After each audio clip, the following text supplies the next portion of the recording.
Jadi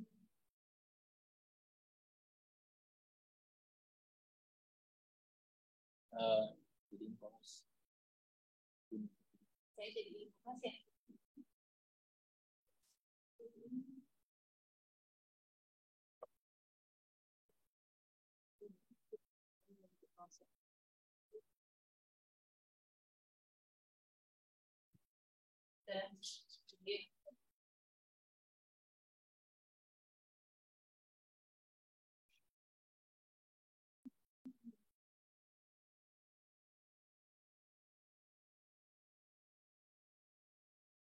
Oke, nah teman-teman sebelum kita masuk ke materinya kan tentang penulisan karya tulis ilmiah ya. Ini berlaku untuk teman-teman yang ada di ruangan ini dan juga yang ada di ruang Zoom gitu ya. Nah, pertama kita pretest dulu untuk 5 menit. Caranya untuk yang di ruangan ini teman-teman boleh buka WhatsApp-nya ya, terus tulis nama sama NIM, terus nomor 1 jawaban, nomor 2 jawaban gitu ya. Nanti jawabannya cuma BS aja. Jadi kalau misalnya jawabannya benar tulis B, jawabannya salah tulis S gitu ya. Nanti di akhir teman-teman kupas semuanya dari nomor 1 sampai 10, terus dikirim ke link ada Google Form. Nanti saya share. Ya, jadi sekarang teman-teman fokus jawabannya aja dulu. Nomor 1 B atau S gitu ya. Nomor 2 B atau S. Silahkan. Sama gitu ya. Nanti jadi jawabannya baik yang di online maupun yang di offline kirimnya ke Google Form ya. Tapi yang di online sekarang mungkin bisa buka notepad-nya dulu aja. Jadi nulisnya di notepad gitu ya. Boleh. Ya. Oke. Sekarang yang pertama halaman iklan dulu. Nah teman-teman ya pilih B jika benar, S jika salah, nomor 1 misalnya B atau nomor 1 misalnya S, tulisnya gitu aja ya, nggak usah banyak-banyak gitu ya. Nomor 1 silakan. Nah ini menurut teman-teman penulisan seperti ini benar atau salah? 1 titik S kalau salah atau 1 titik B kalau benar. Silakan. Tebak-tebak. Udah? H-nya harus gede atau kecil ya, D-nya besar atau kecil ya, gitu loh. Silakan teman-teman.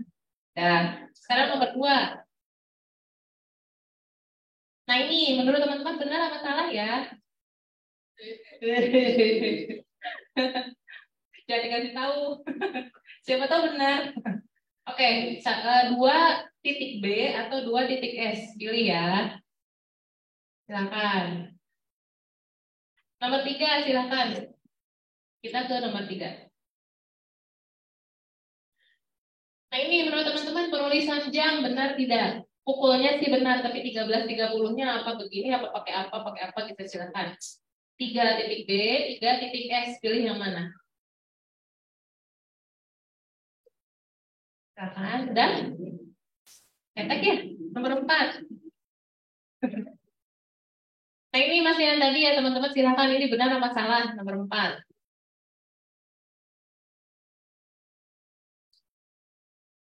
Dan nomor 5. 5 titik S, 5 titik D, silakan pilih. Nah ini cara penulisan dosen, nama pakar, nama siapapun ya. Silakan. Benar atau tidak ya? Nomor 6. Yang teman-teman yang di online silakan ya ikutin juga ya. Nah ini nomor 6. Ini mengacu ke penulisan judul gambar. Bener nggak ya kayak gini? Ceritanya gambar ini diambil dari sumber lain yaitu dari Setianingsih 2019. 6A, 6B atau 6S. Silakan pilih. Dan kalau kontennya sih nggak usah diperhatiin ya teman-teman, pilihan sekolah gitu mah itu mah bukan itu yang ditanyain. Oke, nomor 7 silakan. Nah ini penulisan sumber pustaka di daftar pustaka benar apa salah? 7B atau 7S? Silakan teman-teman. Nomor 8. Nah ini Panjang ya, karena dia instansi Badan Pengembangan dan Pembinaan Bahasa Kementerian Pendidikan dan Kebudayaan, sama seperti Badan Pusat Statistik. Penulisannya seperti ini, benar atau salah menurut teman-teman? Silakan. 8F atau 8B, pilih. Nah, sekarang nomor 9. Nah, ini benar nggak ya teman-teman? Davis M 1997, apa Davis, M, apa Davis Michael gitu ya, coba. Oke, teman-teman mengacunya ke yang IPB ya, bukan jurnal tertentu ya. Kita karena sedang di IPB. PPKI-nya PPKI IPB ya. Nomor 10 silakan. Ada tabel mengacunya seperti ini nih, nulisnya. Kira-kira betul atau enggak ya teman-teman? 10 titik B, 10 titik S. Pilih.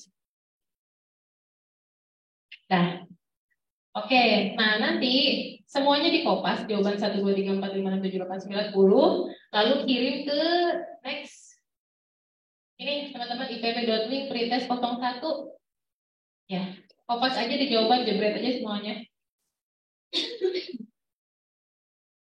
Berhasil?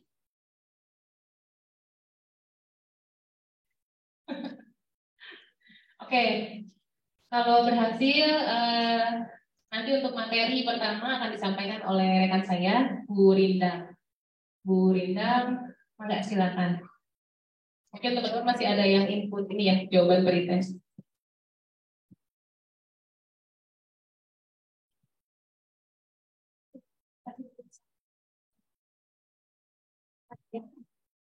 Oke deh.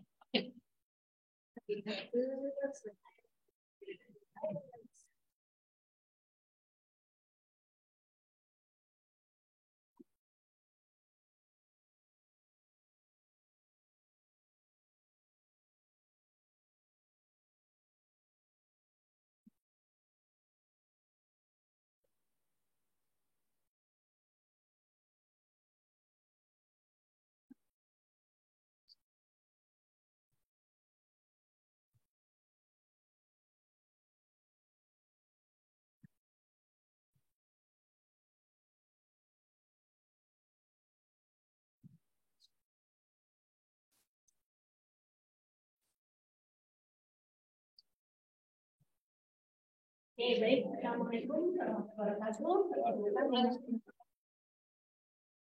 Perkenalkan, nama saya Rindang, saya Platform 2. Jadi saya ini bantu-bantu. Sampai ada masalah-masalah gitu. Yang kecil-kecil yang besar-besar mana gitu.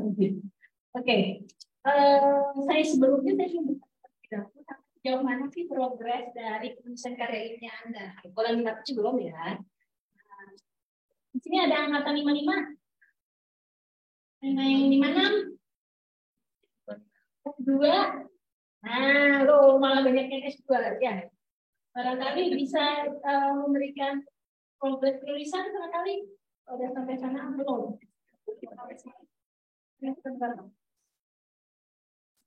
Oke. Sains atau dari agribisnis? Oh, kurang lebih sama ya. Sosial juga itu sebenarnya. Oke, jadi pengen tahu banget ya. Pengen tahu aja atau pengen tahu banget gitu. Oke, banyak juga dari rata nih Bu Nisa. Jadi ada 57 juga gitu ya. Udah jauh ke depan ini. Waduh. Ya memang seharusnya tahu dari awal. Jadi ketika ada mata kuliah yang metode penulisan karya metode penelitian, nah itu harusnya ada informatif IPB. Nggak kebanyakan itu. Jadi ini kenapa kita perlu banget nilai di sini, karena banyak sekali ya yang tidak mengetahui atau bahkan mengacu yang lalu. Yang lalu biarkan lalu. Padahal ini aturan yang sekarang dan yang sebelumnya beda banget. Oke, next lanjut aja. Nah, ini kami. MC-nya mana MC-nya? Itu ada. Ya, ini Anda bisa lihat buku pedoman penulisan karya ilmiah tugas akhir mahasiswa edisi keempat ya, bukan edisi ketiga, 2, 1. Nah, itu terbit di tahun 2019 sebenarnya, dari karakternya tahun 2019. Next. Nah, final. Final Anda bisa lihat di next. Ya. Nah, coba klik simaknya dulu, simak. Ayo Yusuf, buka simak. Oke, langsung buka simak dari PB ICID. Oke, publik buku panduan, ada tulisan panduan, tulisan karya ilmiah. Nah, ini oke, di awal-awal itu kita akan membahas mengenai ya paradigma dalam penyelidikan karya ilmiah. Next. Nah, ini ya, di-download aja. Ini bentuknya seperti ini ya, simak. Udah, yang pakai HP ini saya juga pakai HP juga bisa. Saya dipaksa sama Bu Nurul itu, pakai HP aja Bu Rina. Ya begini gitu ya. Saya tuh nggak kebiasaan ya download dokumen itu pakai HP itu nggak terbiasa. Saya pakainya laptop. Ternyata bisa. Oke, next.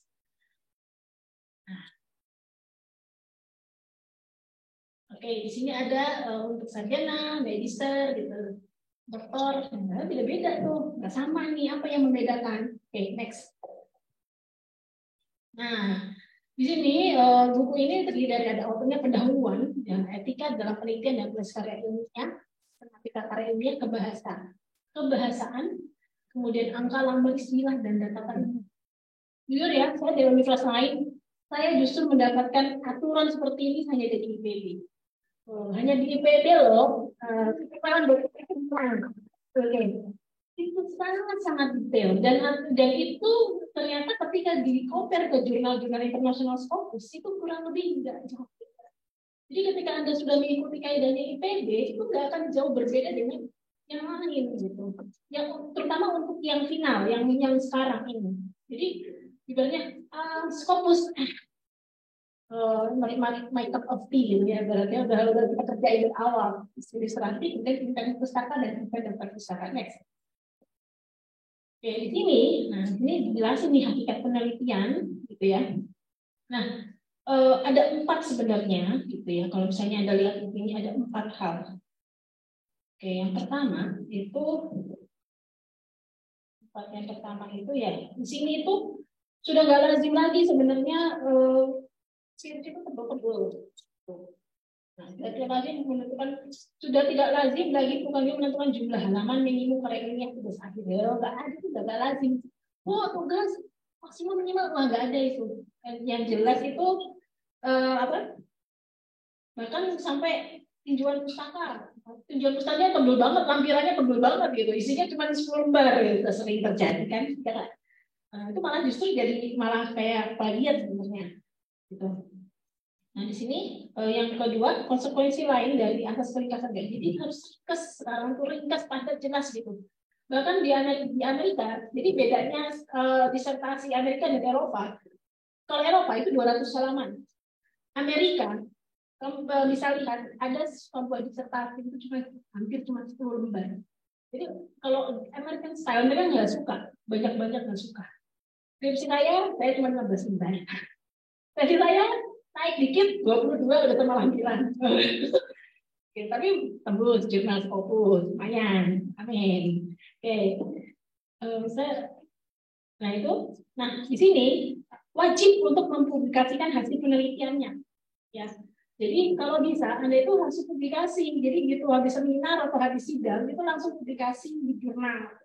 Terutama S2 ya, S2 harus publikasi. Gitu. Jadi jangan cuma ditaruh di repositori PB ya. Nah, terus kemudian yang 4, nah ini berkaitan dengan kenyataan bahwa sekarang adalah abad teknologi, informasi semua karya harus dapat diakses melalui internet. Nah, sehingga mudah untuk mempercepat pencarian informasi. Nah, ini tapi terjadi namanya plagiat, tapi sudah sudah ada ininya ya, aturannya di nomor 11 tahun 2010 dan di Anjani Anjuran Integritas Akademik Indonesia harus hati-hati dalam menulis karya ilmiah. Oke, kemudian next ya, etika. Nah, kita mulai etika. Ada 4 hal yang harus Anda ketahui tentang etika. Itu adalah publikasi data atau hasil penelitian, ini penting ya. Hasil penelitian dikarang atau dibuat-buat dan dicetak dan atau diumumkan tanpa pembuktian bahwa peneliti bersangkutan telah menjalankan penelitian. Ini pernah terjadi. Ya, pernah terjadi. Jadi mahasiswa tersebut menuliskan bahwa dia melakukan wawancara. Dan itu ketika masuk ke dipublikasi, pihak yang diwawancara itu komplain. Apa yang terjadi? Nyaris DO. Kita nggak ada ampun untuk yang seperti itu. Ya, malu dong. Saya tidak merasa diwawancara dan ini bukan sumber dari saya. Jadi dia mengarang-arang bahwa dia itu mewawancari seorang direktur. Ya, kebetulan dia direktur juga ya.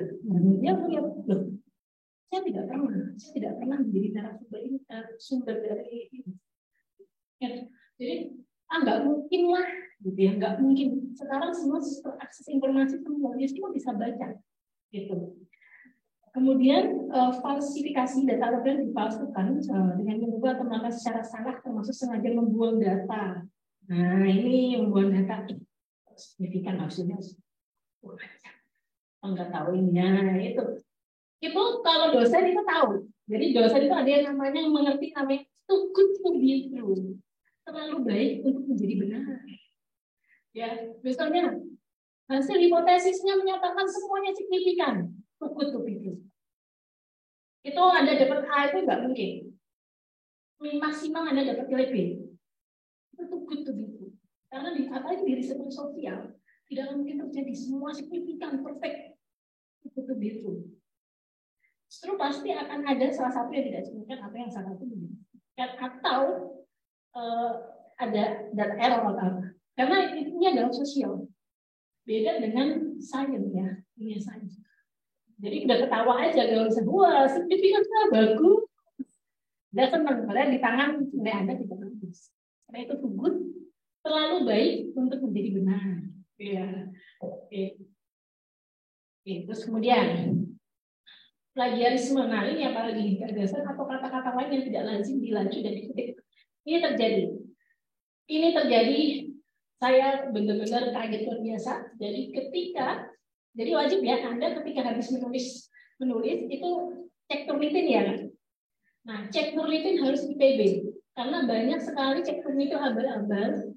Nah, saya pernah abal-abal cek turnitin 19% karena aturan kan harus di bawah 20%. Nah, saya masukkan ke jurnal bereputasi, salah satu karangan mahasiswa saya seperti itu. Kemudian ternyata 56%. Malunya itu. Ternyata pada cuma turnitin, ternyata turnitinnya adalah tidak turnitin IPB. Jadi wajib untuk menggunakan cek turnitin IPB. Ya, cek turnitin IPB. Jadi bukan turnitin yang asal yang suka di-share di WLG gitu ya. Jangan. Ya. Kecolongan juga nih gitu. Ya, ini agenda itu anjuran tentang terbatas akademik ya. Okay, next. Nah, ini sistematika karya ilmiah, ada bagian awal, utama, dan akhir. Sepertinya ini habisnya gilirannya Bunda Nisa ini. Bu Nisa. Oke, bagian yang paling sulit-sulit itu diserahkan kepada Bu Nisa yang juga setengah mengambil studi doktoral.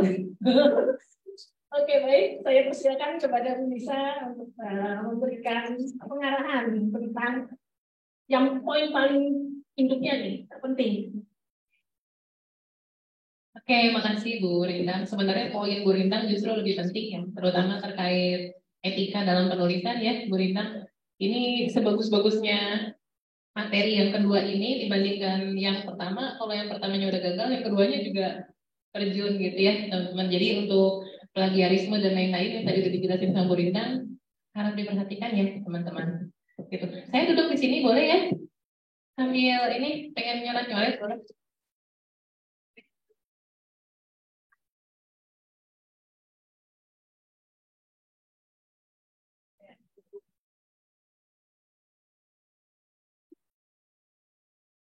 Oke, nah teman-teman yang di ruangan boleh fokus ke papan aja. Soalnya saya duduk. Nah, teman-teman yang ada di Zoom boleh fokus ke layar Zoom-nya ya, jangan fokus ke yang lain ya, guys. Sebenarnya kita enakan offline ya, kayaknya ya. Tapi saya teman-teman bisanya online, tak apa, yang penting tetap fokus ya, yang penting fokus. Nah, ini teman-teman sebenarnya udah dijelasin pada saat saya sama anak-anak, teman-teman yang S1 ya terutama. Nah, untuk teman-teman yang program pasca mungkin belum sempat saya jelasin ya. Ini perbedaan antara tugas akhir untuk program sarjana S1 dan program pasca sarjana, terutama di kita kan adanya magister. Kalau yang S1 namanya skripsi, laporan tugas akhirnya. Untuk yang S2, laporan tugas akhirnya namanya tesis, itu yang umum. Nah, untuk tesis, untuk skripsi biasanya sumbernya dari penelitian, rancangan, magang, dan PKM, teman-teman. Tapi ini yang dibintangin, itu lihat yang dibintangin ya, itu tergantung dari tergantung dari kebijakan yang ada di unit gitu ya teman-teman. Jadi nggak semua departemen bisa nih dari magang dan PKM. Nah kalau di departemen manajemen sendiri gimana? Yang jelas dari kegiatan magang bisa gitu ya. Nah untuk teman-teman S2 untuk tesis ini biasanya laporan akhirnya dari kegiatan penelitian dan rancangan gitu ya. Nah itu bedanya. Jadi kalau yang S2 Bu dari magang kita nggak bisa teman-teman ya dari magang. Oke, next. Nah ini untuk sistematika teman-teman. Jadi kalau pengertiannya yang harus diingat ya untuk teman-teman S1, jadi skripsi itu merupakan karya ilmiah berdasarkan kajian empiris. Artinya kajian empiris itu apa? Kajian dari penelitian orang lain. Jadi kita nggak benar-benar langsung gitu ya, kajian itu benar-benar breakthrough banget, itu nggak ada yang ngelit itu sebelumnya. Nah kita belum nyampe ke tahap itu teman-teman. Jadi jangan khawatir teman-teman S1, justru penelitian kita itu berdasarkan kajian empiris alias dengan mengkaji penelitian orang lain gitu ya. Nah skripsi sendiri bertujuan untuk apa? Untuk mengenalkan dan melatih mahasiswa jadi di sini gitu ya, dalam menerapkan teks serta memecahkan masalah yang ditemui di lapangan. Sama, nanti kalau misalnya skripsinya dari kegiatan magang, itu juga harus ada kegiatan ini, memecahkan masalah. Nah, itulah yang membedakan dengan magang biasa dan magang yang dijadikan sebagai kegiatan penyelesaian tugas akhir. Ada ini. Jadi bukan hanya ikut kerja di perusahaan lain, bukan. Tapi di tempat kerja tersebut kita melakukan identifikasi, analisa, dan nanti diakhiri dengan upaya memecahkan masalah yang ada di tempat magang. Itu ya teman-teman S1 yang ada di grup yang ada di Zoom ya, mohon diperhatikan. Lalu data untuk penyusunan skripsi dapat diperoleh dari penelitian, rancangan, dan magang. Nanti boleh dibaca ya teman-teman, silahkan. Untuk penelitian non eksperimental itu biasanya penelitian yang tidak ada perlakuan pada bukan perlakuan ya, jadi non eksperimen, nanti dibaca ya teman-teman di sini, bentuknya eksplorasi dan lain-lain. Nah, biasanya eksperimental itu berupa penelitian laboratorium dan penelitian lapangan ya, gitu teman-teman. Terus kita next. Nah, kalau untuk master gimana? Laporan tugas akhirnya namanya tesis ya teman-teman. Ini merupakan karya ilmiah berdasarkan kajian empiris sama, tapi ada tambahan ya, atau orisinal, gitu ya. Nah ini. Nah, tujuannya apa? Untuk melatih mahasiswa menerapkan dan mengembangkan IPTEX nih, beda ya sama tarafnya sarjana ya, jadi udah lebih tinggi lagi ya teman-teman. Serta memecahkan masalah yang ditemui di lapangan melalui pendekatan inter atau multidisipliner, gitu. Jadi lebih banyak harapan, lebih banyak yang diharapkan dari laporan tesis gitu ya, dibandingkan dengan skripsi gitu ya. Sama halnya dengan skripsi, data untuk penyusunan tesis ini dapat dari penelitian atau rancangan. Silakan teman-teman dibaca ya. Oke, kita next. Nah ini, apa bedanya originality sama novelty? Silahkan didalami ya teman-teman. Jangan-jangan yang teman-teman S2 lakukan itu udah novelty, keren banget ya. Bisa. Tapi yang dituntut itu originality dulu, gitu ya. Silakan dibaca pelan-pelan nanti. Nah, teman-teman S1 jangan khawatir tentang originality dan novelty ya. Kita belum sampai sana. Don't worry. Ya. Masih latihan. Nah, untuk sistematika karya ilmiah, kita langsung ke sini ya teman-teman. Ada bagian awal, utama, dan akhir. Yang saya bicarakan di sini, ini adalah sistematika karya ilmiah di IPB. Oke, bukan di jurnal lain ya, misalnya jurnal apa gitu ya, jurnal Sinta 3, Sinta 2 gitu, atau Q, bukan, ini yang di IPB. Jadi, jika kalian ingin menerbitkan sesuatu yang ada di IPB, ikuti aturan di IPB. Sama seperti kalau misalnya teman-teman ingin menerbitkan di jurnal XX Q2, kan pasti harus ikutin itu ya, gitu, ada format khususnya sama. Ikutin gitu ya teman-teman. Nah di IPB sendiri ada yang sudah ada ya panduannya detail banget. Nah untuk bagian awal ini urutannya teman-teman. Halaman sampul, halaman judul, halaman pernyataan, ikutin ya. Gitu. Oke, wajib ya teman-teman diikutin. Bu, kalau nggak diikutin gimana Bu? Jangan atuh ya, karena kan skripsi atau tesis itu adalah masterpiece teman-teman ya, yang nanti akan dipajang dalam waktu yang lama sekali ya di LSI ya minimal gitu. Nah, kalau bisa kan sebagus-bagusnya ya, misalnya dari konteks mungkin itu yang sudah mentok yang sudah kalian bisa, tapi kalau misalnya dari format sayang gitu ya, kalau misalnya ada kekurangan dari segi format gitu ya. Misalnya tiba-tiba skripsinya atau tesisnya banyak typo, sayang teman-teman ya.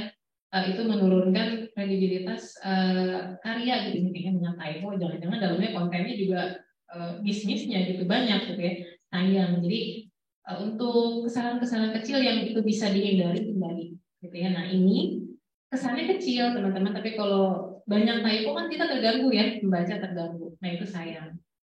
Terus di departemen manajemen, nggak tahu departemen lain ya, tapi saya rasa nggak ada.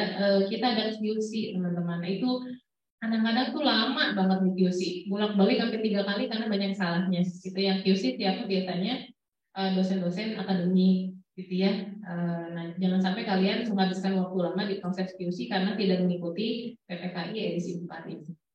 Kenapa edisi 4? Karena edisi 3 itu jangan dipakai, udah beda banget teman-teman. Ya, langsung aja kalian baca edisi 4, nggak usah banding-bandingin lagi sama edisi 3.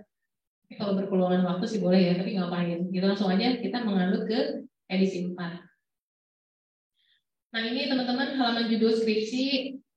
Aduh, halaman.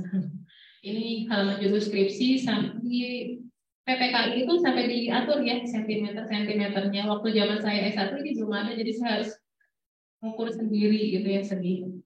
Nah ini kalian pakai penggaris, iya betul. 2000 berapa ini? Sekarang 2023 ya, udah masuk. Ini bukan dari ujian, misalnya teman-teman ujian udah tahun 2022 di Desember, tapi di sini tetap nanti terbitnya kapan? 2023. Gitu. Jadi tulisnya 2023, bukan dari ujian ya, bukan dari tahun teman-teman ujian.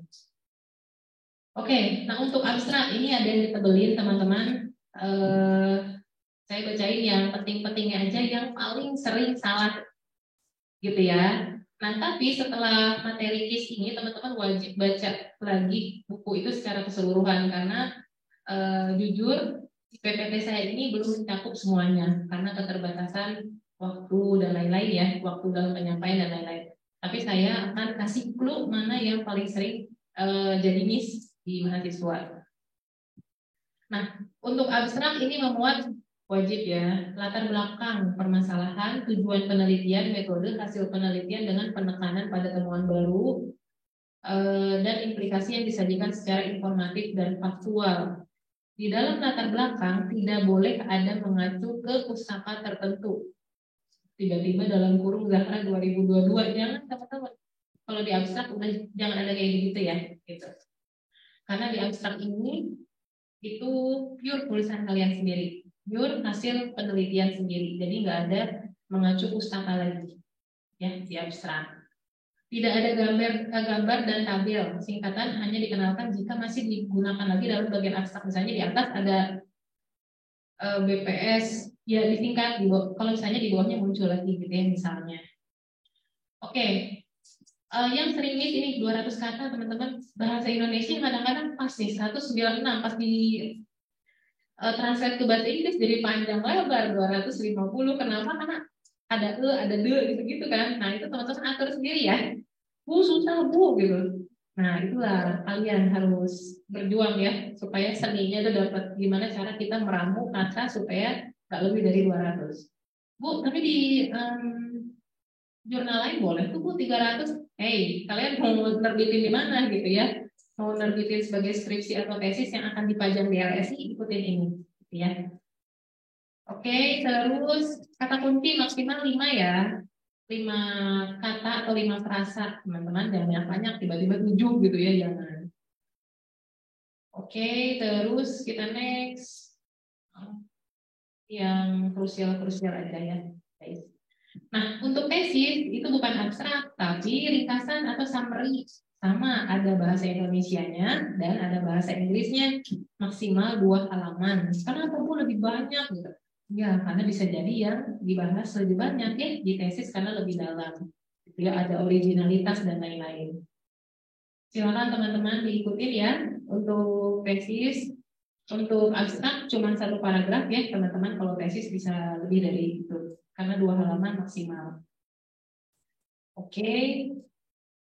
Terus untuk bagian utama nih, sekarang kita masuk ke bagian utama. Tadi kan bagian awal ya. Bagian utama ada pendahuluan, tinjauan pustaka, dan seterusnya nanti saya bacain ya. Bacain dulu. Tiba-tiba ada daftar pustaka di sini. Loncat. Apa ya biar cepet beres penelitiannya.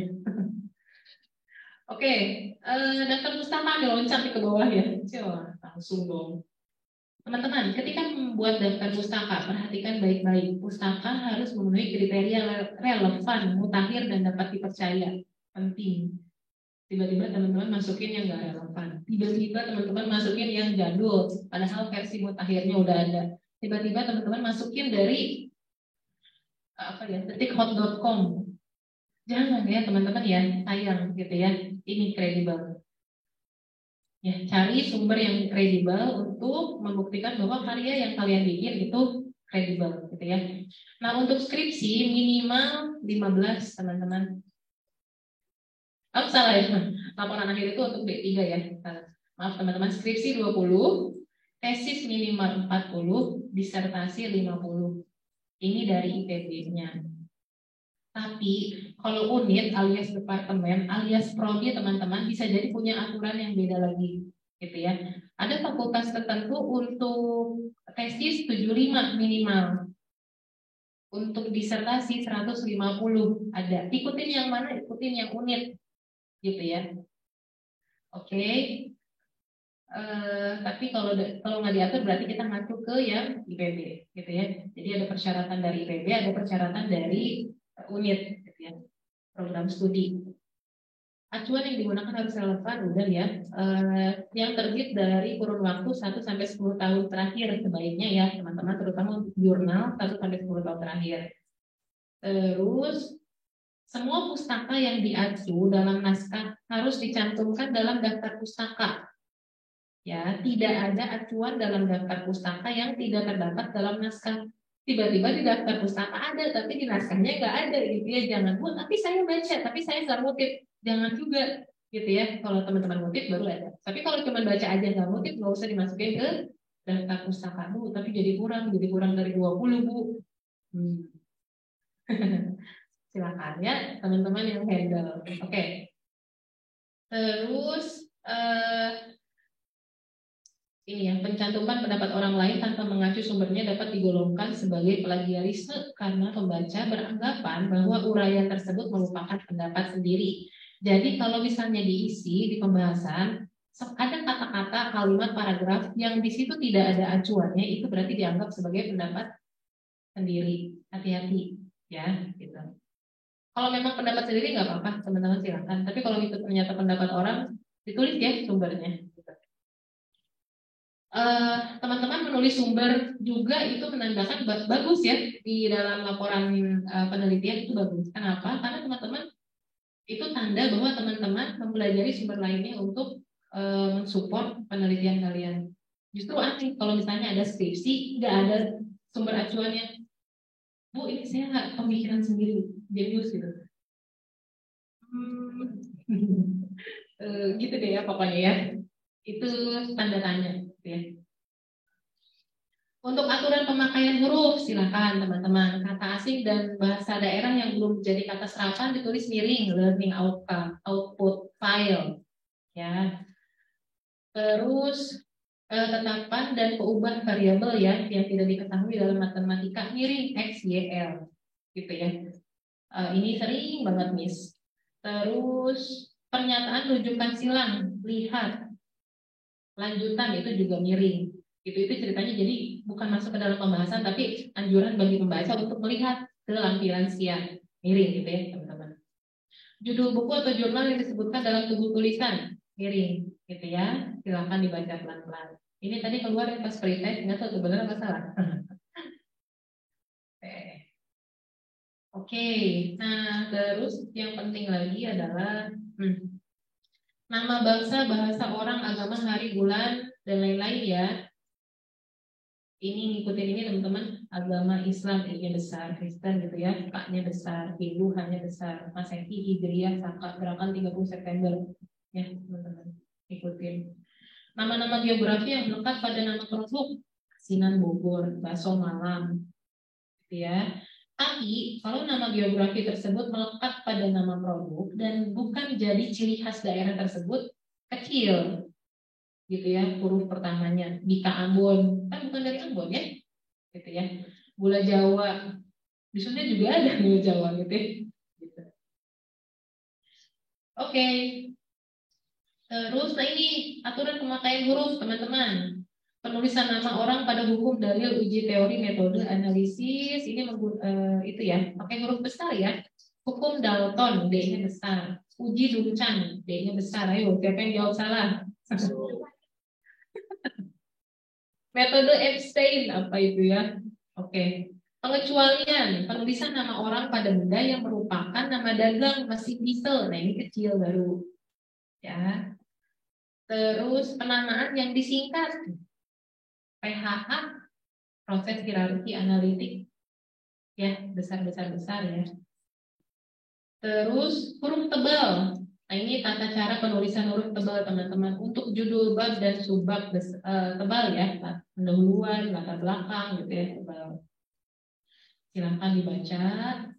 Ada kesalahan ejaan teman-teman, hati-hati. Nafas pakai F, ternyata harusnya pakai P, nafas ya. Sudah nih.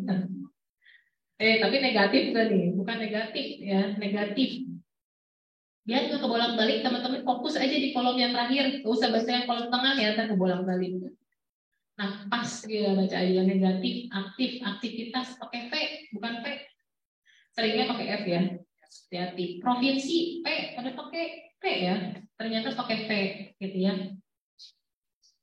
Pasca sarjana nih penggabungan ya, ternyata digabung ya teman-teman, antar kota, multistrata dan lain-lain. Oke, pelan-pelan. Jadi teman-teman itu baca buku PPKI edisi 4 tuh seru ya. Oh gitu. Ternyata saya tuh nulisnya kemarin salah gitu. Baru gitu ya. Banyak salahnya. Pantesan QT-nya lama. Oke. Contoh kesalahan ejaan. Mengarantinakan, bukan mengkarantinakan. Ya ampun, gitu ya. Nah, hal-hal seperti ini sayang ya teman-teman kalau salah karena ini bukan terkait konten gitu tapi terkait penulisan. Jadi sebisa mungkin jangan salah. Kalau konten gimana Bu salah itu kan pasti diperbaiki ya sama bareng pembimbing ya. Di dalam di antaranya D-nya dipisah ya teman-teman. Di samping itu ke dalam itu dipisah. Dilakukan, diamati, dinyatakan, digabung. Nah, ini juga banyak yang salah teman-teman. Saya yakin ya teman-teman itu sebenarnya tahu ya itu harus dipisah atau digabung karena pernah dapat belajar bahasa Indonesia di PPKU ya.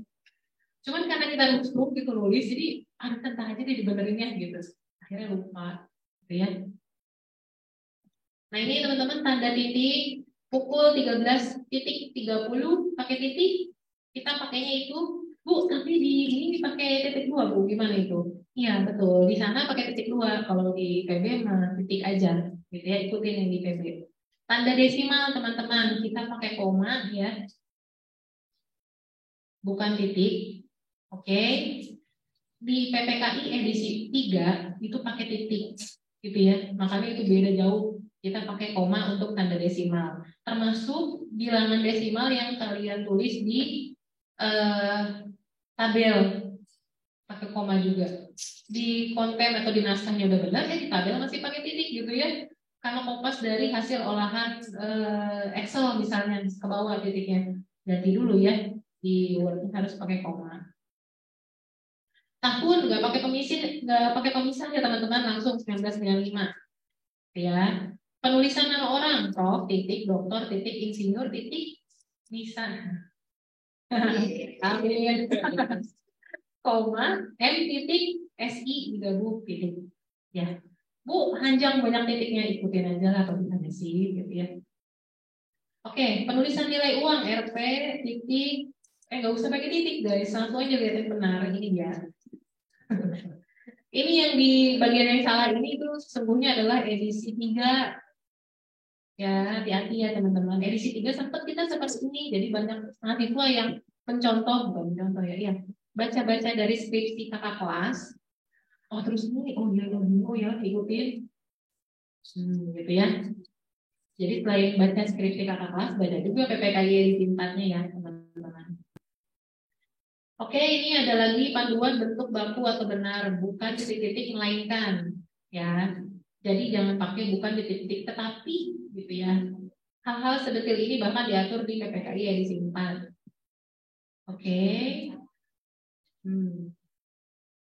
Nah, terkait angka dan bilangan, mana ya. Yang penting ini ya, nomor D tanda desimal pakai koma ya teman-teman. Kelipatan ribuan dalam bilangan yang terdiri dari 4 angka dipisahkan dengan tanda titik 37.412 8 juta ini ya pakai titik ya untuk memisahkan ribuannya.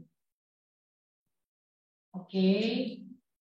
Tapi di dalam teks bilangan yang hanya terdiri dari 4 angka itu nggak perlu dikasih titik, boleh langsung 3764 bukan 3.764 kecuali di tabel ya supaya kelihatan ribuannya gitu. Itu boleh 3.764 kalau di tabel. Oke?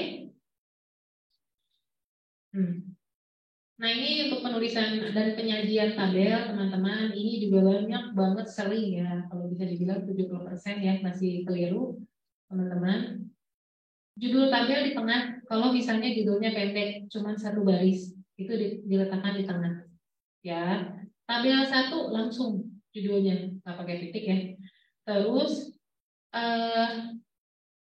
di IPB itu hanya garis apa ini? Horizontal ya? Iya, hanya garis horizontal aja, nggak ada vertikalnya kalau tabel teman-teman di IPB ya. Dan garis yang horizontal ini itu hanya ada pada kepala tabel sama bagian bawah tabel aja. Jadi masing-masing ini jangan digarisin lagi guys, gitu ya. Oh guys.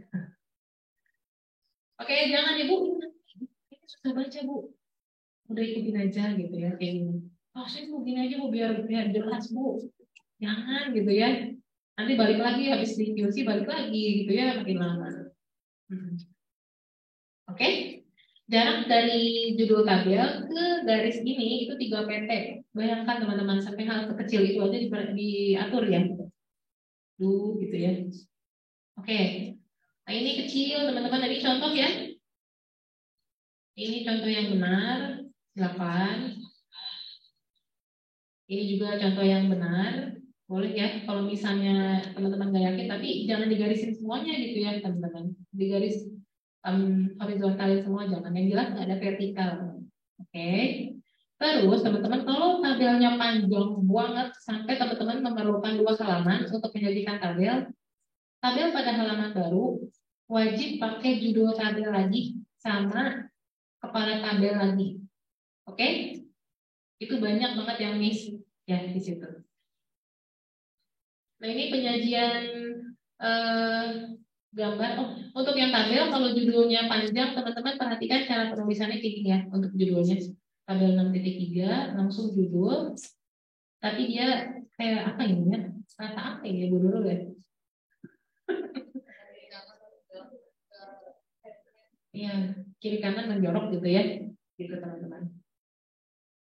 Untuk judul gambar juga sama, kalau cuma satu baris di tengah teman-teman, middle, tapi kalau panjang mirip kayak tabel ya, kayak gini. Silahkan diperhatikan. Nah ini tadi keluar ya pas di pretest, ternyata ini benar.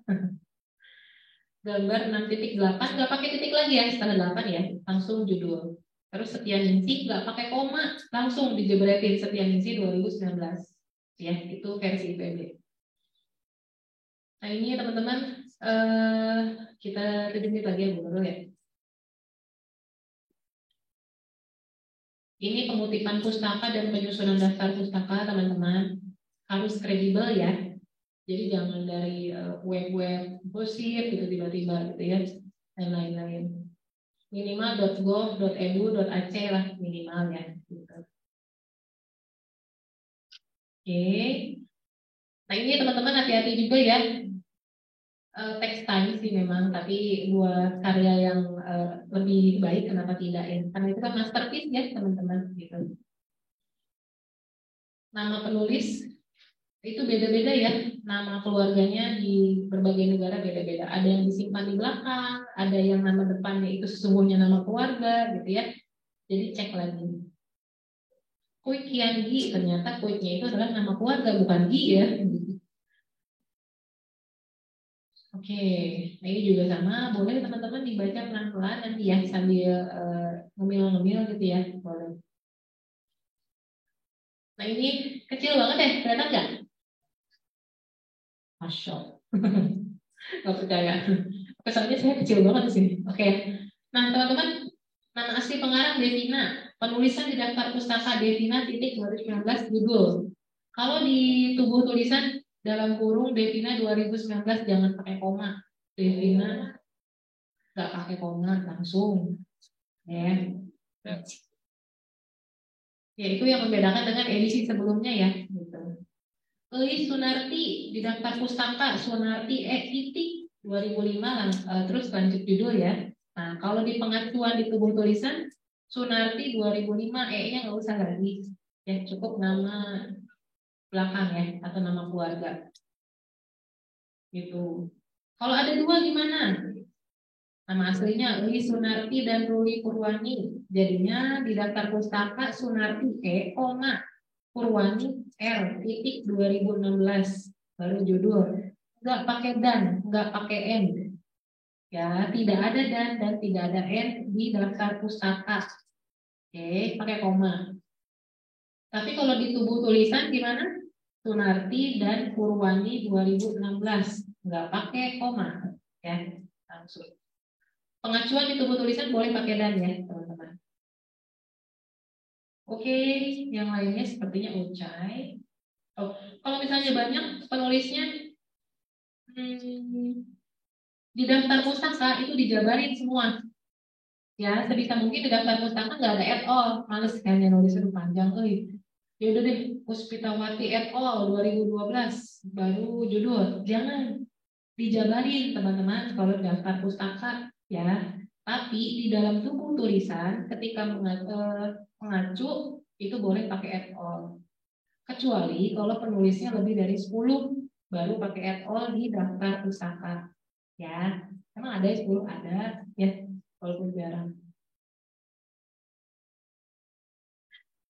Oke teman-teman, nah ini sering ya salah, entah itu et al-nya tegang, ini harusnya miring ya, et al miring ya, titik 2011 nggak pakai koma lagi. Ada versi pakai koma tapi bukan di sini ya. Nah ini teman-teman, daftar pustaka yang baik dan benar, ada yang salah nggak? Coba sebutin yang mana? Gimana yang salah?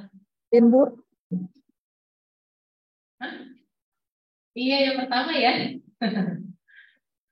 Yang pertama salah ya teman-teman. Salahnya di mana ya? Ini ya. Yang lainnya sih udah benar. Nah terus teman-teman yang sering miss juga, misalnya ini Badan Pengembangan dan Pembinaan Perpanjang Pisan ya. Nah kalian singkat BPPB. Nah, silakan kalian singkat ya teman-teman. Urutannya sesuaikan dengan abjad A, B. Berarti nulisnya di bawah. Walaupun dalam kurung siku ya, tanda kurung siku di bawah. Sesuai urutan ini ya abjad. Sama ya, CSE juga boleh. Dan nanti pas di tubuh tulisan, acuannya gimana tulisnya? CSE 2014 ya. Bukan Council of Science Editors 2014 enggak. Ya. Jadi yang diacu adalah yang di dalam tanda kurung ini. Ya. Harus match ya teman-teman mulai. Nah itu lumayan banyak juga yang terjadi ya di sana. Bu ini nih sepele banget deh salahnya. Ya tapi kalau nanti ada pembaca yang baca penelitian kalian, terus nyari di dalamnya bahasa orang Inggris misalnya dia, Badan Pengembangan dan Pembinaan Bahasa Tanjung misalnya 2016. Oh ya terus dia nyari dong ke daftar pustaka nggak nemu karena dia merhatiin ini yang depannya doang gitu ya. Kasihan ya. Jadi kenapa ini harus baik dan benar? Supaya teman-teman membantu membaca gitu ya, supaya bisa merunut ini tuh dari mana sih? Oke, begitu ya teman-teman. Terus nyambung tadi yang dari kata Bu Rindang, kalau misalnya tinjauan pustaka itu boleh ada di dalam bab khusus ataupun tidak, gitu ya. Bab 2 tinjauan pustaka. Nah, tapi ingat kalau misalnya dia berada di dalam bab khusus, jangan panjang-panjang, jangan sampai si tinjauan pustakanya itu jumlah halamannya lebih dari 10% dari keseluruhan skripsi teman-teman. Ya, ada yang setengahnya tinjauan pustaka gitu, ada di zaman dulu ya. Gitu. Nah, itu jangan teman-teman. Jangan lewat dari 10% total halaman skripsi. Begitu. Nah, teman-teman sebenarnya tidak perlu mengkhawatirkan ini ya, titik koma, kapan miring, kapan ini. Selama kalau teman-teman pakai Mendeley, ya, reference manager, ada Zotero, ada Mendeley, versi IPB. Kalau teman-teman pakai itu udah otomatis. Ya, insya Allah kita belajar itu kapan, Bu Nurul? Minggu depan, jadi hadir kembali ya teman-teman. Biar teman-teman tuh nggak pusing gitu, apa ya yang miring apa enggak gitu ya. Nah itu biar nggak pusing, biar langsung gitu ya. Dan bisa langsung otomatis masuk ke daftar pustaka gitu ya. Nah itu untuk mempermudah teman-teman biar fokus aja di konsen, gak usah mikirin kayak ginian gitu ya. Silahkan. Terus untuk teman-teman mulai angkatan 5, 6, teman-teman wajib pakai reference manager ya. Mendeley ataupun Zotero ataupun apa. Wajib. Kalau enggak, saya nggak tembusin ke QC. Karena kalau nggak pakai Mendeley, kita cek satu-satu teman-teman sungguh gitu ya Allah. Gitu ya. Jadi kalau nggak pakai Mendeley, jangan memasuki QC. Kalau udah pakai Mendeley, boleh. Tapi hati-hati, ada yang dia kopas dari hasil penelitian orang, Mendeley-nya ke bawah, tapi di daftar pustakanya nggak muncul. Nah itu juga jangan, gitu ya. Alright. Bagian akhir teman-teman nah ini bagian akhir si lampiran ya sama riwayat hidup. Tapi ingat lampiran teman-teman, misalnya lampiran 1 judul, semua lampiran itu harus disebutkan di naskah. Jangan ujuk-ujuk ada lampiran 25 di naskah nggak ada dijelasin. Penjelasan merujuk pada lampiran 25 naskah itu nggak ada, tiba-tiba dia muncul, wah kita masukin tuh. Jangan gitu ya, semua tabel, semua gambar, semua lampiran itu harus ada di tubuh tulisan merujuk pada tabel 1, ditampilkan pada gambar 2, selengkapnya pada lampiran 5. Nah gitu, jadi disebutin, jangan tiba-tiba dia hadir sendiri gitu ya. Tak diundang gitu. Terus pernah juga sih yang QC nggak match gitu antara yang dirujuk di tubuh tulisan sama tabelnya gitu karena update terus. Nah itu hati-hati juga, sayang kalau sampai itu masuk ke LSI terus nggak match gitu kan, kasihan pembaca ya. Dan itu juga mempengaruhi ini benar nggak sih nih ngerjain penelitiannya gitu kan, sayang. Begitu ya teman-teman. Nah sudah, terima kasih, sekian materi dari kami berdua. Udah, baik.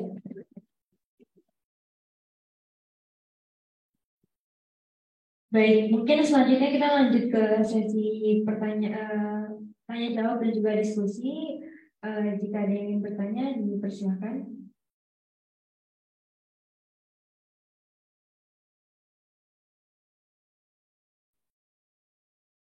Oke, ada yang raise hand, mungkin bisa langsung on mic aja.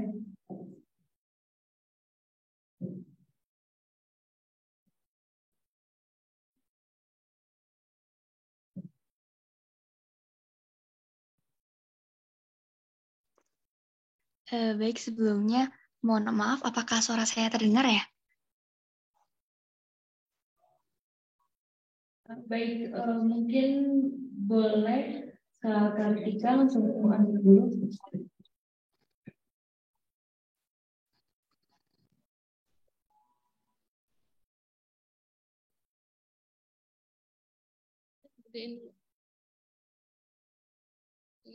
Ini perlu. Oke, Kartika coba. Tes, Ibu, apakah suara saya sudah terdengar? Coba.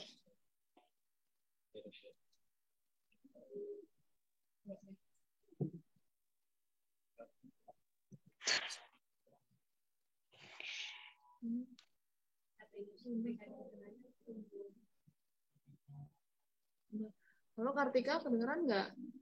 Terdengar, Ibu. Tapi suara saya sudah masuk belum? Kecil ya? Oks kecil. Udah. Baik, boleh Kak Kartika untuk mengulangi pertanyaannya? Baik, sebelumnya perkenalkan saya Kartika Novira dengan NIM H24012111014 dari Manajemen Angkatan 58. Lalu kemudian sebelumnya mohon maaf juga karena tadi saya sempat telat join, jadi mungkin mohon maaf apabila pertanyaan saya ini ternyata memang sudah dibahas gitu sebelumnya di awal. Untuk pertanyaan saya sendiri, jadi dari pengalaman saya pernah mencoba membaca jurnal, sebuah jurnal ekonomi seperti itu. Nah, kemudian di dalam jurnal itu hal yang ingin saya kutip ternyata mengutip dari jurnal lain. Jadi dalam jurnal itu ada kayak tanda kurung Robinson 2015 begitu kira-kira. Nah, itu nanti kira-kira saat saya mengutip jurnalnya atau mengutip si Robinson ini ya, Bu? Seperti itu sih kira-kira pertanyaan saya. Terima kasih sebelumnya. Baik, mau langsung dijawab atau bagaimana, Bu? Oke. Oke, terima kasih Kak Ratika atas pertanyaannya. Nah, untuk kita nih di IPB dan di Departemen Manajemen khususnya ya, Prodi PSDM juga sama, pengutipan sebisa mungkin ke primer ya, langsung. Jadi kalau misalnya ada dalam, Kartika cari sumber itu, gitu ya. Jadi nggak cari sumber yang dirujuk sama dia supaya Kartika nanti bisa rujuk ke sumber aslinya gitu. Nah itu juga meningkatkan kredibilitas Kartika. Jadi nggak dalam, panjang banget tuh dalamnya kadang sampai 2 kali ada tuh ya. Nah itu sangat tidak dianjurkan ya teman-teman. Biasanya nanti ditegur pada saat di sidang skripsi. Sayang ya, nanti makin tambah deg-degan. Jadi kita atasinya dari sekarang dengan cari sumber aslinya. Itu pertanyaannya bagus sekali ya Kartika. Baik, terima kasih, Bu. Oh, lalu mohon maaf konfirmasi. Berarti yang dikutip hanya sumber aslinya ya? Jurnalnya sendiri tidak perlu?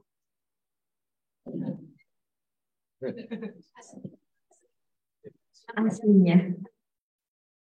Jurnalnya Robinson. Ya. Bagaimana Kak Kartika, apakah sudah jelas?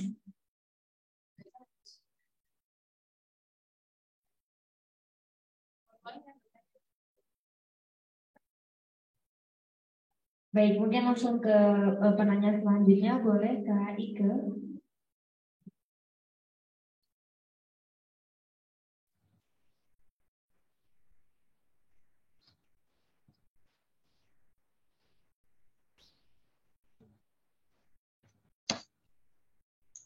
Terima kasih, Mbak.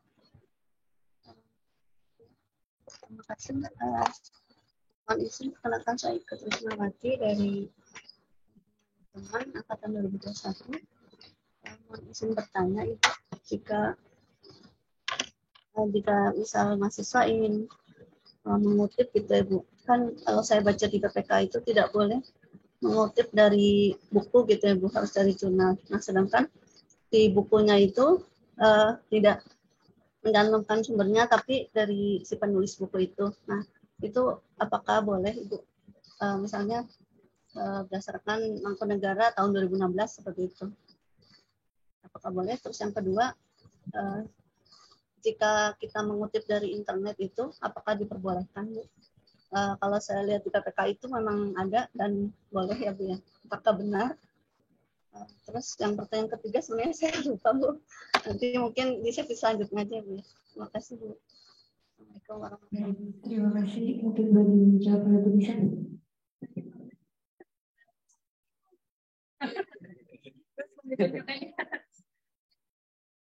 Untuk yang pertanyaan pertama, apa sih merujuk ke buku boleh ya? Boleh itu ke buku boleh, jurnal juga boleh. Jurnal harus diperhatikan tapi ya tahunnya. Kalau ke buku boleh, dan di situ juga dikasih tahu tata cara penulisan sumber buku di daftar pustaka. Apa saya miss ya? Nanti mau dikasih tahu ya halaman berapa dari PPKI edisi 4 ya, Mbak. Terus untuk pertanyaan kedua apa? Ini. Aduh. Apa ya? Oh, yang dari internet ya? Oh iya. Dari internet boleh, tapi perhatikan dari internet itu apa websitenya apa, hati-hati gitu ya. Minimal.gov.edu.ac gitu ya, jangan misalnya selebritas.com gitu ya. Nah itu yang khawatirnya itu menurunkan kredibilitas penelitian kita gitu ya teman-teman. Gitu. Bu Lina ada yang mau ditambahin?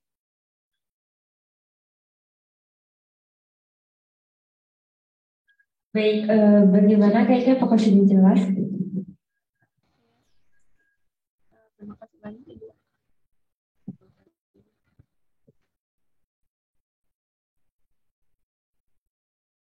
Baik, mungkin langsung ke penanya selanjutnya.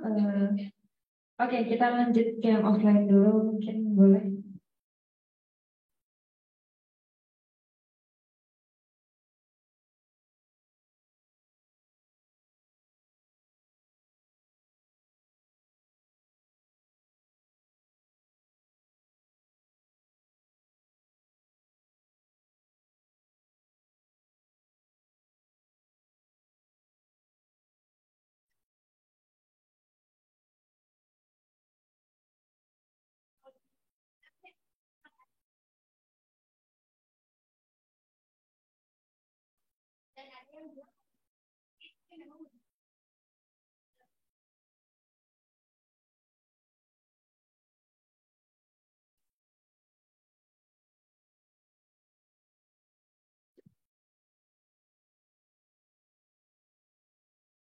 Oke, nanti nomor 1 tadi pengalaman jurnal, mungkin Bu Nurul ya jurnal. Oh, Bu Rindang yang lebih berpengalaman jurnal internasional.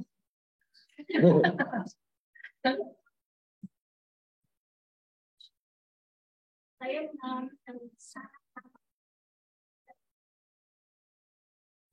sangat jadi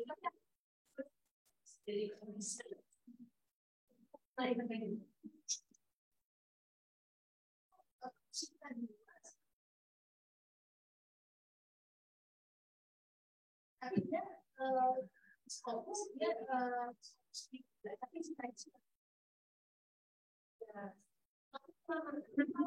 nah ini dia kenapa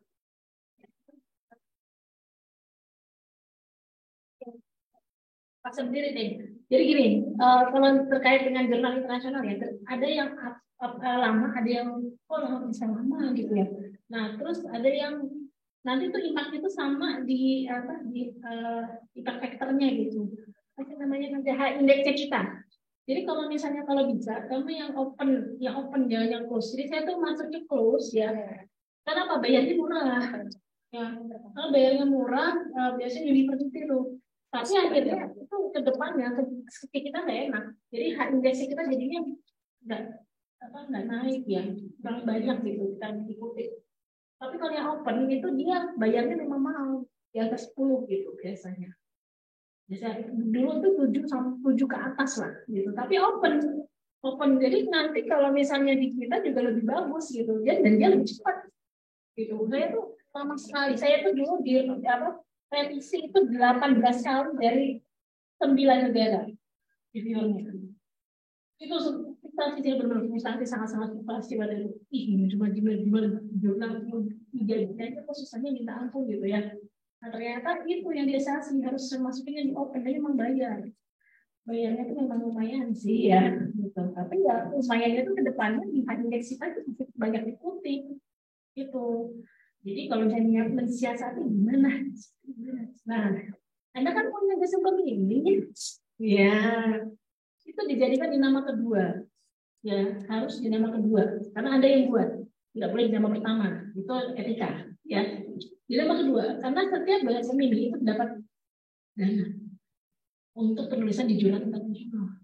Nah, itu yang kalian bisa siasati, manfaatkan gitu. Uangnya duit, sharing lagi kalau bisa dosen di universitas lain. Nggak kepikiran kan, dosen di universitas lain ambil gitu. Syukur-syukur yang dia kuliahnya di dunia beda universitas itu ambil. Mereka semua punya dana-dana cadangan untuk di jurnal masuk Scopus. Di saat yang nggak punya duit, ada caranya, modal itu ada. Kalau ada niat, ada jalan. Gitu kan? Oke, gampang ya, Bu. Itu selalu saya lakukan caranya.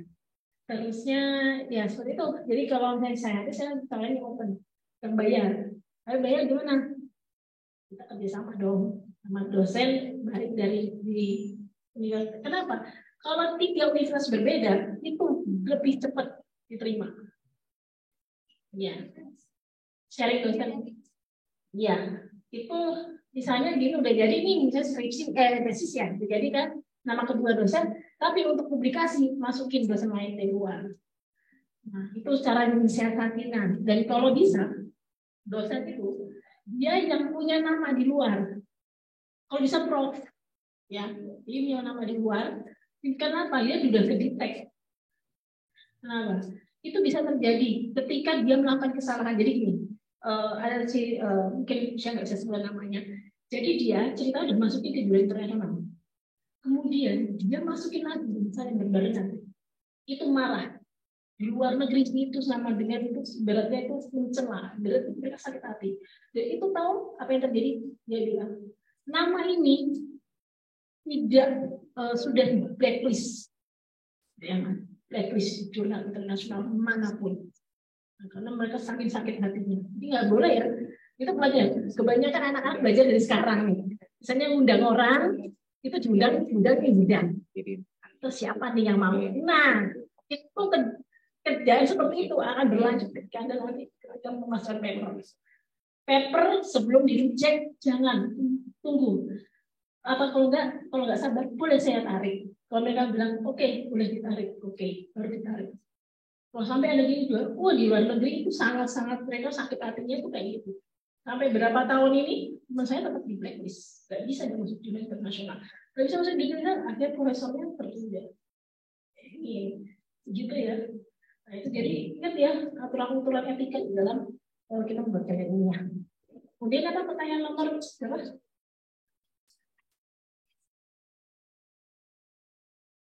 Tesis. Masukkan bisa kalau opsional.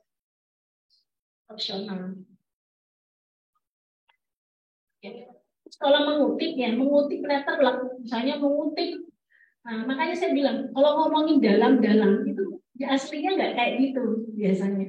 Jadi kalau dia mengutip aslinya sama, kita italic. Pakai italic. Dia benar-benar ngopas italic. Tapi kalau misalnya kajian sebaiknya dia harus parafrase. Paraphrase ya, gitu. Jadi jangan yang mengutip ini ngomong apa sama itu masuk pelajar kalau misalnya dia nggak ya udah miring. Yang nomor tiga tadi apa? Oh menurut, nah kayak gitu itu paling tidak disukai, apalagi di depan. Menurut ini ya, menurut kamu apa? Jangan apalagi menurut itu di depan ya. Menurut 2005 mengatakan bahwa kata-kata kita sendiri di awal apa, baru Anda memasukkan sedikit referensi. Gitu. Logical thinking-nya juga tetap harus ada, gitu. Jangan sampai.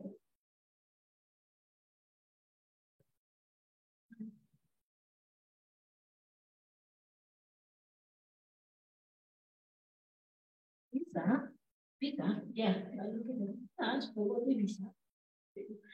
Saya yang internasional itu saya cuma 1 juta, tapi ya itu 3 tahun. Nah, tapi semua indah pada waktunya. Oke, terima kasih banyak.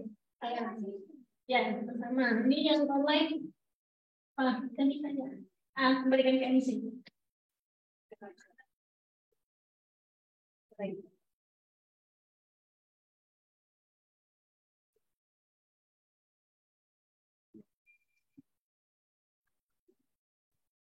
Baik, mungkin untuk yang di Zoom untuk satu pertanyaan lagi tadi boleh ditampilkan.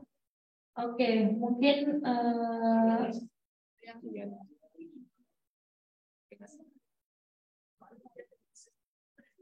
mungkin Kak Hasna boleh. Baik, terima kasih atas kesempatannya. Selamat pagi Ibu sekalian.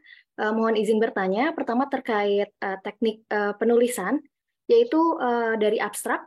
Sekiranya apakah abstrak ini harus berada dalam satu halaman yang sama untuk bahasa Inggris dan juga bahasa Indonesia? Sekiranya lebih dari satu halaman, apakah bisa dipisah untuk bahasa Inggris dan bahasa Indonesia?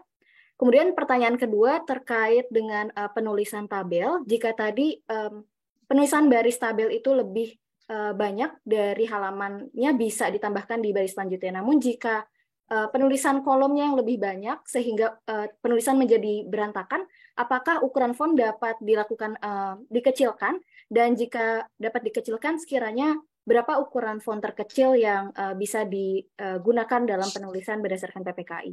Kemudian juga terkait penulisan, struktur penulisan,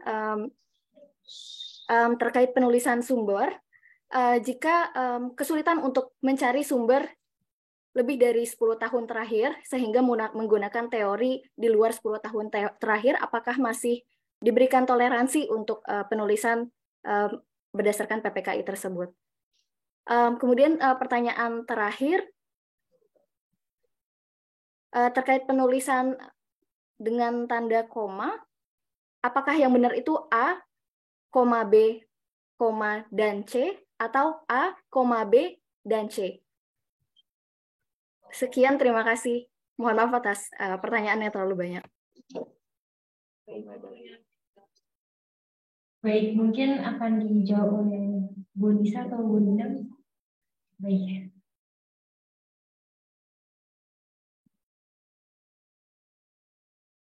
Oke, Hasna, terima kasih atas pertanyaannya. Untuk yang ketiga dulu yang paling saya ingat ya, A, B, C. Dan jujur saya belum tahu jawabannya, gitu ya. Pakai koma. A, B, C, dan D. Ya, begitu. Komandan ya. Kalau ya titik koma itu, kalau misalnya 0,8 titik koma, 0,9 titik koma, gitu ya. Buat misahin bilangan desimal, gitu. Begitu, Hasna.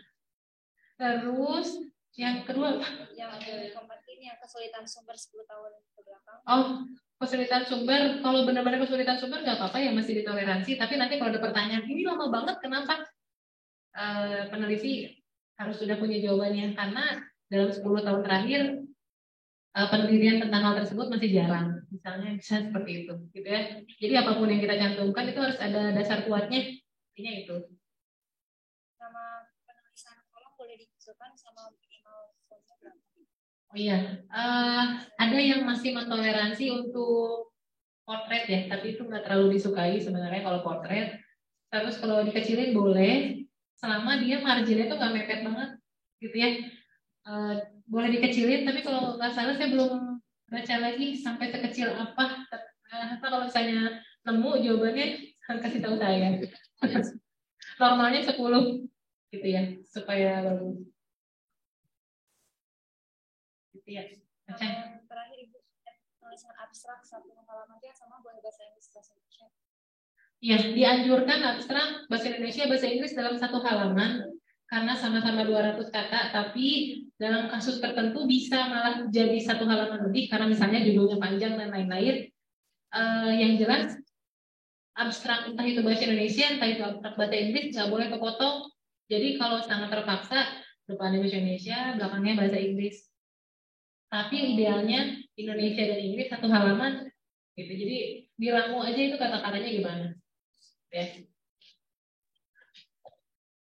Baik, apakah sudah jelas Kak Hasna? Sudah jelas sekali, terima kasih Ibu atas jawabannya. Baik, mungkin sekian sesi tanya jawab kita ke Gaksor kali ini. Untuk yang belum berkesempatan bertanya, jangan bersedih karena kita masih ada 14 series lagi dan besok juga ada kegiatannya lagi. Jadi mungkin bisa untuk join kembali dan jika ada pertanyaan bisa ditanyakan di seri-seri berikutnya. Baik, untuk kita lanjut ke sesi selanjutnya, itu ada penyerahan sertifikat. Untuk penyerahan sertifikat ini akan diberikan oleh Ibu Nurul dari SCMSI. Kepada Bu Nurul, dipersilakan. Baik, kami juga turut mengundang pembicara kita hari ini, Ibu Nisa Zahra SPMSI, serta Ibu Rita Matwati SCMSC untuk ke depan. Baik, mungkin boleh panitia didokumentasikan.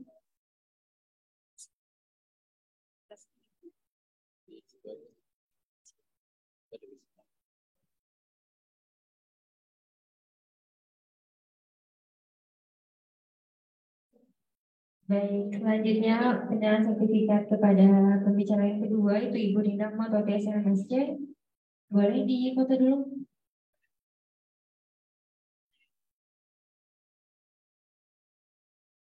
Baik, baik, terima kasih kepada Ibu Nurul serta Ibu Nisa dan juga Ibu Rinda. Selanjutnya kita ada sesi dokumentasi. Mungkin teman-teman di sini boleh merapat ke depan. Kita akan berfoto bersama. Mungkin boleh teman-teman panitia dibantu untuk sesi dokumentasi bagaimana? Oke, mungkin untuk sesi dokumentasi bisa yang dari belakang maju ke depan dulu, isi bangku-bangku yang kosong. Lalu mungkin narasumbernya bisa di tengah dan MC juga bisa di tengah. Panitia dokumentasi, tolong. Buat yang di belakang-belakang bisa diisi dulu seperti yang di depannya. Baik.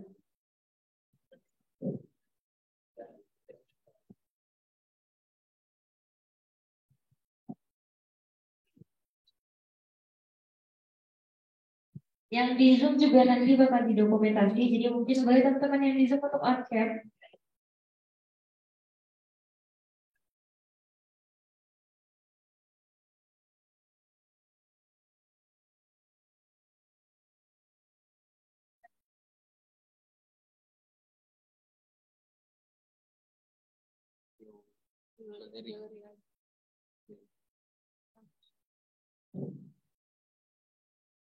Baik, berarti kita ada.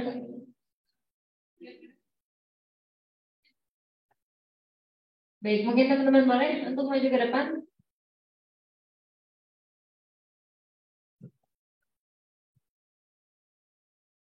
Oke, mungkin kita akan sesi dokumentasi, boleh untuk ikut ke depan, berdiri.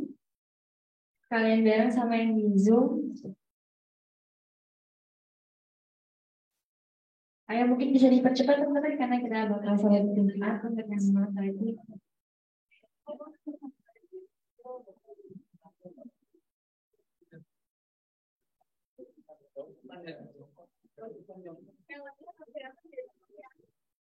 Mungkin nanti kameranya dari atas ya, gitu, biar kelihatan.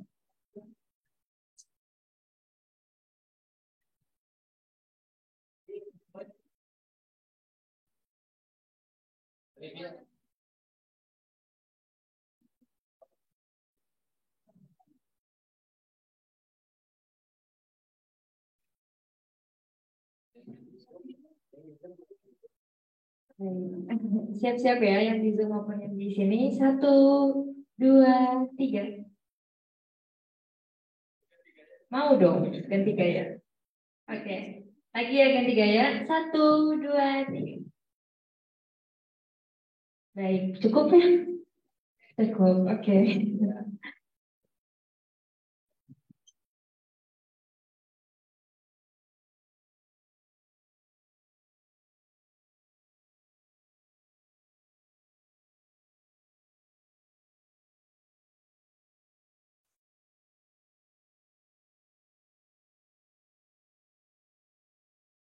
Baik, karena waktu sudah menunjukkan pukul 11.45, mungkin kita sudah ada di penghujung acara. Sekali lagi kami ucapkan terima kasih kepada Ibu Nisa Zahra, STP MSI, dan juga Ibu Rindam Matuati, SMA MSC, selaku narasumber yang telah memberikan pelajaran berharga pastinya untuk kita semua.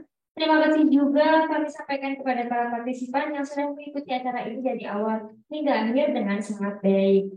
Baik, waktunya saya tutup. Saya Boya Dulina Ramdhaniar, manajemen 57. Pamit undur diri, terima kasih dan sampai jumpa di series kedua.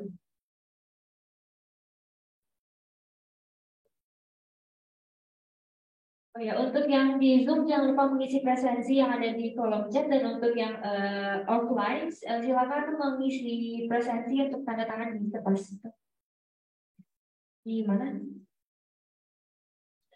Kertasnya ada di depan kelas.